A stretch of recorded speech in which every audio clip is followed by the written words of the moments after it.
psychology that can be accessed through scanning the QR code here.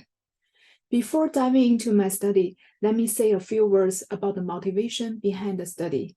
Just as physical health is not the absence of physical illness, it is well known that well-being is not the absence of ill-being. Similarly, according to Professor Martin Seligman, curing the negatives does not produce the positives.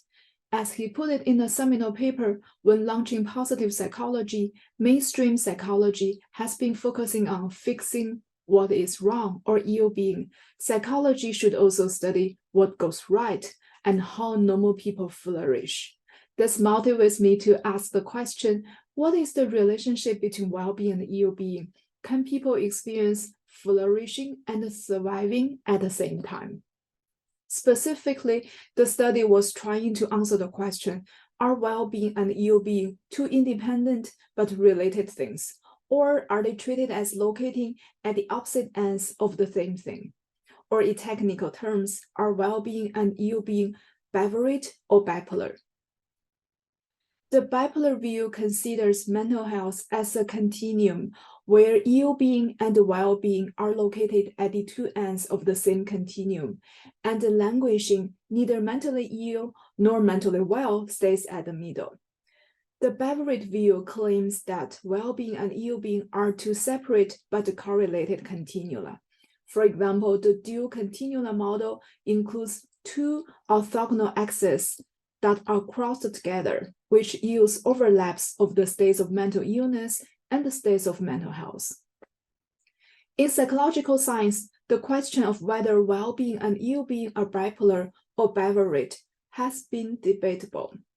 Not just provided conceptual clarifications, but our study offered new measurement evidence to the debate through three empirical operationalizations, including a variable-centered approach, a person-centered approach, and a combined approach.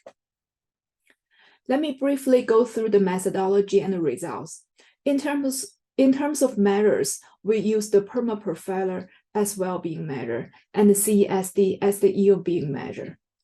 Data were collected from more than 7,000 participants who simultaneously completed the two measures online, presenting a wide coverage of age, education background, and origins of countries and regions. Regarding analysis, three operationalizations were used, including factor analysis as a variable-centered approach, latent profile analysis as a person-centered approach, and clustering heat map virtualization that combines person and variable.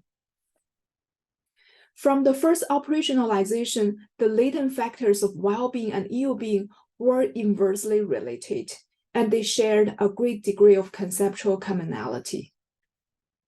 From the second operationalization, 7 profiles were derived, ranging from flourishing subgroup profile 1 to surviving subgroup profiles 5, 6, and 7, suggesting that well-being and ill-being are not binary.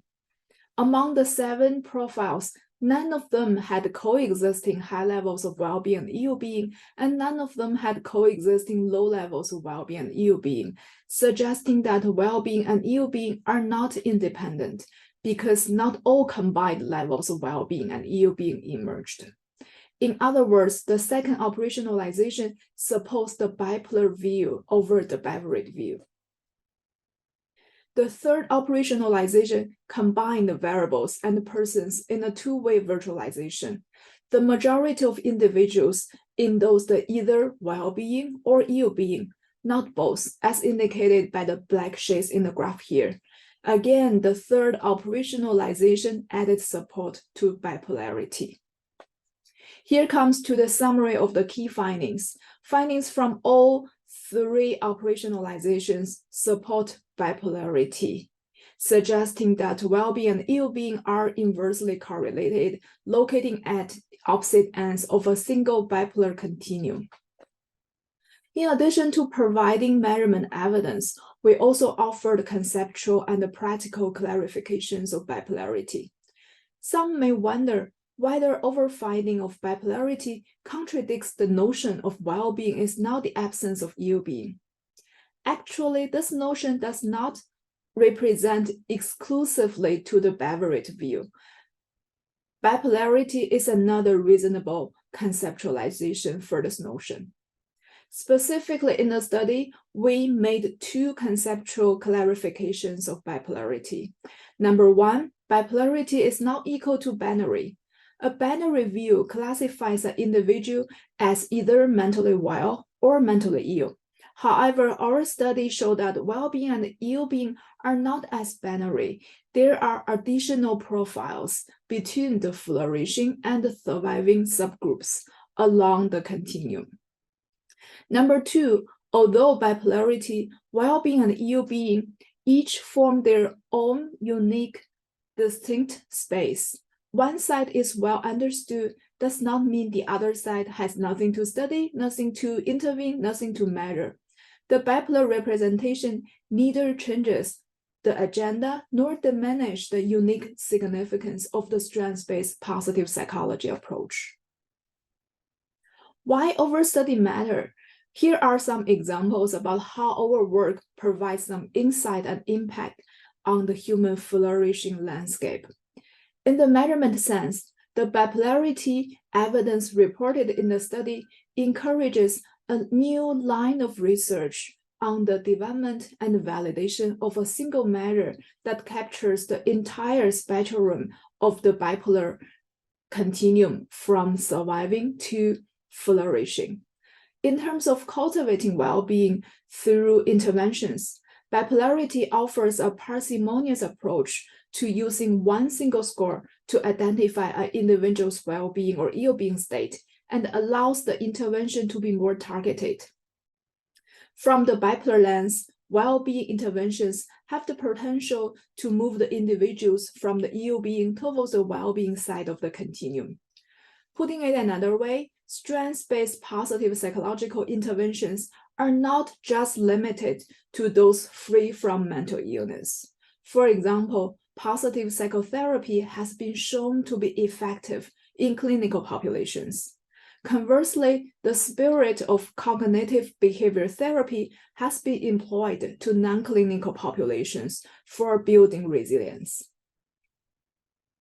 Let me also touch briefly on the strengths of our study. The study makes conceptual and methodological contributions that are fundamental to the research and applications of flourishing science. We also acknowledge the limitations of the study. The concepts of well-being and ill-being were measured based on one framework, and the analysis was conducted based on one sample, both of which may limit the generalizability of the findings.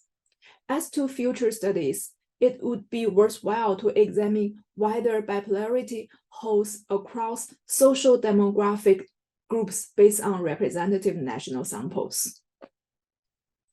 Finally, this is what I wrote in an unpublished section of the first draft of this manuscript. The study was born under the pandemic, where well-being matters more than ever in Hong Kong, where I live, and elsewhere across the world. As the science of human flourishing continue to flourish, much more basic research is needed to set solid grounding for the field. It is my hope that this work helps to deepen the conceptual roots of the flourishing science and join other profound studies to move the field forward, ultimately nourishing more individuals and communities to flourish. Thank you.